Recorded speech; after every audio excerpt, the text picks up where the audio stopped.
السلام عليكم، ازيكم؟ عاملين ايه؟ يا رب تكونوا بخير وصحة دايما يا رب وراحة بال.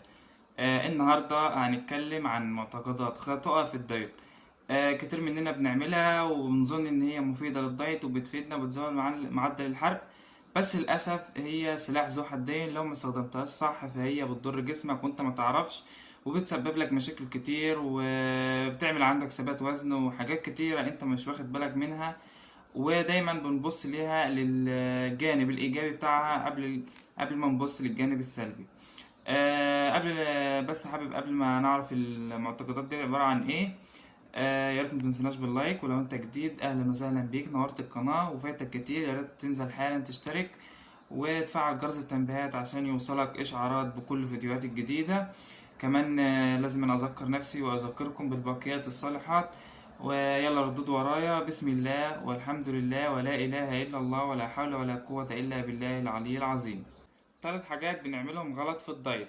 رقم واحد: اول ما تصحى من النوم هو انت لازم تشرب كوباية مية دافية، عليها نص ليمونة ومعلقة عسل، عشان خاطر هي بتزود معدل الحرق، والحقيقة هي لا بتزود ولا حاجة. ولو مش مصدق جرب ما تاخدش المية الدافية مع العسل والليمون لمدة أسبوع وشوف معدل نزولك هو ولا لأ، سواء أخدتها أو ما أخدتهاش هتشوف الفرق. طبعا هي مش هتفرق معاك كتير. دي أول حاجة.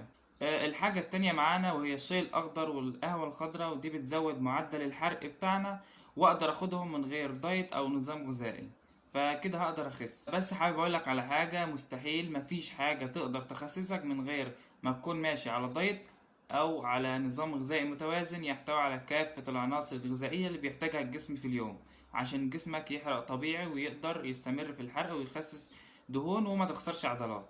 لازم عشان تخس تتبع نظام غذائي متوازن زي ما قلت ودايت ونظام رياضي محترم، وساعتها بس انت تقدر تاخد مساعدات زي الشاي الاخضر والقهوة الخضراء. على الرغم اننا بنمنع بعض الناس من تناول القهوة الخضراء لانها ساعات بتعلي من ضربات القلب، فمرضى الضغط بنمنعهم تماما او يفضل ان هم ما يشربوش قهوة خضراء. 3: السناكس من الحاجات المهمة جدا اللي بتزود معدل الحرق ولازم ناخدها بين الوجبات. السناكس عمرها ما كانت بتزود معدل الحرق.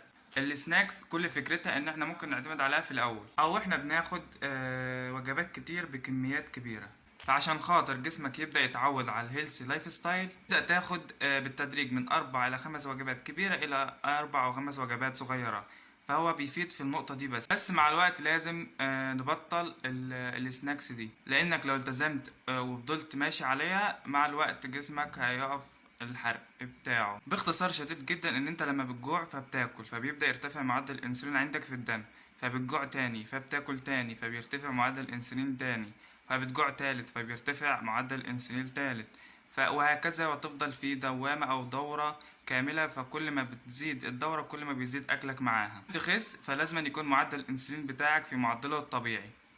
فلو انت معتمد على السناكس بتاعك لحد دلوقتي وزنك ما بينزلش او عندك ثبات وزن على الميزان، فبنصحك ان انت تبطل السناكس خالص وهتشوف الفرق خلال اسبوع. اعتمد على نظام غذائي متكامل ومتوازن يحتوي على 3 وجبات يومية: فطار غدا عشاء، الجسم يحرق بطريقة طبيعية.